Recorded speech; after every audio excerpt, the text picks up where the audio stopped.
La Dolce Vita. Ein Gefühl, als würde alles leichter werden. Warme Farben, gemeinsames Sein und die tiefe Liebe zu Freunden und Familie verschmelzen zu einem Moment. In Saint-Remo atmen weite Felder Ruhe und Freiheit. Hier wächst unser Traum, eine Welt, in der jede Blume ihre eigene Geschichte flüstert. Wir verbinden das authentische italienische Lebensgefühl mit einem Hauch von Magie, genährt von Aphrodite.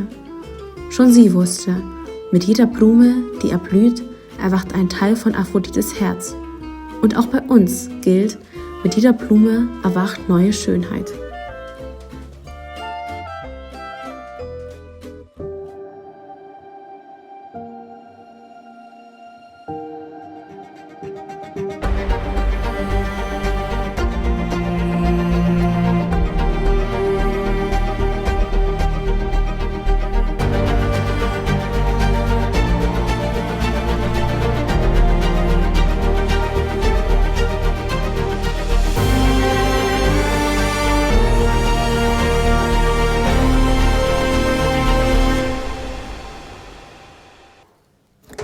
Wir haben erstmal ausprobiert, wie wir das halt immer machen. Und dann hatten wir einen Plan.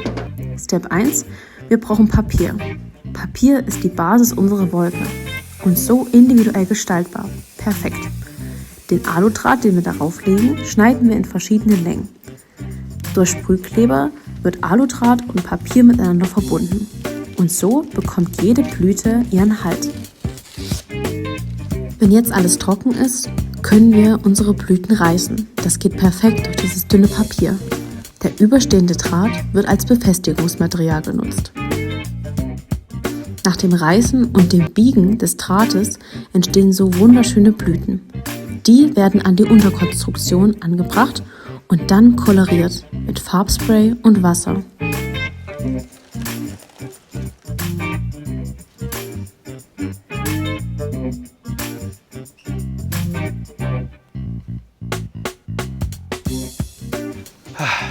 Sieht gut aus.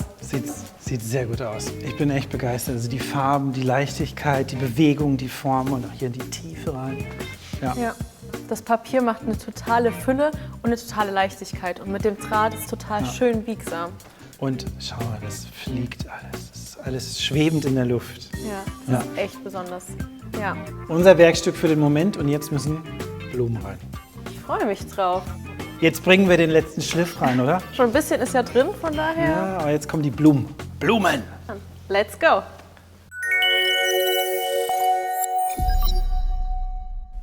Jetzt greifen wir zu unseren Reagenzgläsern, in denen später die Blumen ihren Halt finden.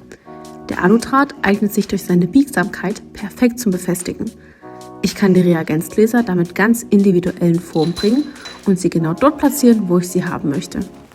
Durch die kleinen Löcher in den Reagenzgläsern fädel ich den Aludraht und befestige ihn anschließend an den Drahtbürsten unserer Wolke. So entstehen nach und nach die Stellen, an denen die Blumen später scheinbar frei schweben. Ganz ehrlich, das ist ein bisschen knifflig und braucht Geduld und Fingerspitzengefühl. Aber genau darin liegt der Zauber. Schritt für Schritt nimmt die Wolke Form an, wird stabil und bleibt dabei wunderbar leicht.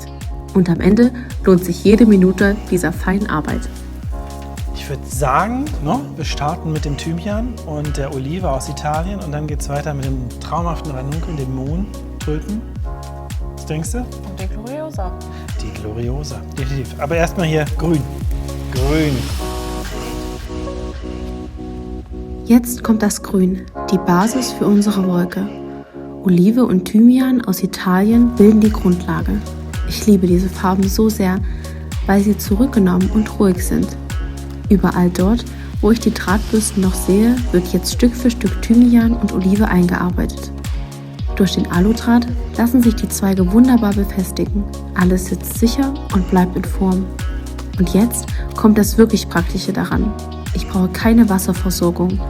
Die Olive kann ich ganz unkompliziert einfügen und sie hält auch ohne Wasser enorm lang. Unsere Wolke lebt von Kontrasten. Und unterschiedlicher könnten die Blumen kaum sein, die wir verwenden. Das sind die Ranunkeln, ganz weich und detailreich, oder der Mohn in seiner schwebenden Wirkung, Die Tulpe ist ganz klar und bringt Ruhe in das Werkstück. Und dann zu guter Letzt die Gloriosa. Die Form, die Farbe, sie reißt alles heraus. Was für tolle Blumen. Jetzt können wir loslegen. Die Lebendigkeit kommt in unsere Wolke. Unsere Blumen.